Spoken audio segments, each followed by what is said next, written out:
നമസ്കാരം. സഹ്യ ന്യൂസിലേക്ക് സ്വാഗതം. ഉള്ളുലഞ്ഞ നാട്, ദുരിതപ്പെയ്ത്തിൽ കണ്ണീരായി മുണ്ടക്കൈ ഗ്രാമം. 164 മരണം സ്ഥിരീകരിച്ചു. തെരച്ചിൽ തുടരുന്നു.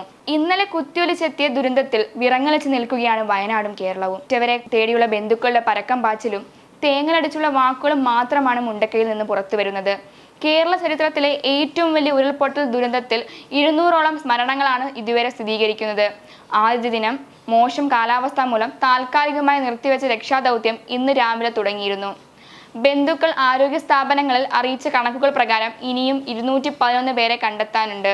അതിനായുള്ള പ്രവർത്തനങ്ങളാണ് ഇന്ന് നടന്നു വരുന്നത്. ഓരോ നിമിഷവും മരണസംഖ്യ കൂടി വരികയാണ്.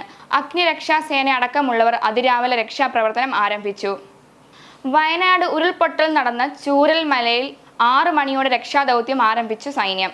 4 സംഘങ്ങളായി തിരിഞ്ഞാണ് സൈന്യം രക്ഷാദൗത്യം ആരംഭിച്ചിരിക്കുന്നത്. ഒറ്റപ്പെട്ട സ്ഥലങ്ങളിലേക്ക് എത്തിച്ചേരാൻ കൂടുതൽ സൈന്യം എത്തും.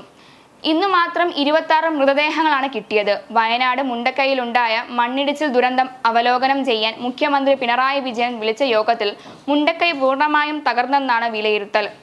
മണ്ണിനടിയിൽ കുടുങ്ങിക്കിടക്കുന്നവരെ കണ്ടെത്തണമെങ്കിൽ കൂടുതൽ ഉപകരണങ്ങൾ എത്തിക്കണമെന്നും അവലോകന യോഗം വിലയിരുത്തി. വയനാടിനെ ദുരന്തഭൂമിയാക്കിയത് 2 ആഴ്ചയോളം തുടർച്ചയായി പെയ്ത അതിതീവ്ര മഴയാണെന്നാണ് കാലാവസ്ഥാ വിദഗ്ധരുടെ നിഗമനം. 2019 വയനാട് പുത്തുമല ദുരന്തം ഉണ്ടാക്കിയതിന് സമാനമായ കാലാവസ്ഥ അന്തരീക്ഷമായിരുന്നു ഇത്തവണയും വിനാശം വിതച്ചത്. മുണ്ടക്കൈയിൽ ഉണ്ടായത് വൻ ദുരന്തമാണെന്നും സാധ്യമായ എല്ലാ സഹായങ്ങളും നൽകുമെന്നും ഗവർണർ ആരിഫ് മുഹമ്മദ് ഖാൻ വയനാട്ടിലെ ക്യാമ്പുകൾ സന്ദർശിക്കും. രാജ്യത്തിന്റെ എല്ലാ കോണുകളിൽ നിന്നും സഹായം പ്രതീക്ഷിക്കുന്നു. മുഖ്യമന്ത്രി പറഞ്ഞ പോലെ 2018-ലും 2019-ലും അതിജീവിച്ച കേരളം ഇതും അതിജീവിക്കുമെന്ന് ഗവർണർ. സംസ്ഥാനത്ത് കനത്ത മഴയും കാറ്റും തുടരുന്ന സാഹചര്യത്തിൽ അപകട സാധ്യതകൾ ഒഴിവാക്കുന്നതിനായി കൊല്ലം, തിരുവനന്തപുരം ഒഴികെ 12 ജില്ലകളിൽ അംഗൻവാടി മുതൽ പ്രൊഫഷണൽ കോളേജുകൾ വരെ ഇന്ന് അവധി പ്രഖ്യാപിച്ചിരുന്നു. വടക്കൻ ജില്ലകളിൽ അതിശക്തമായ മഴ തുടരുമെന്നാണ് മുന്നറിയിപ്പ്.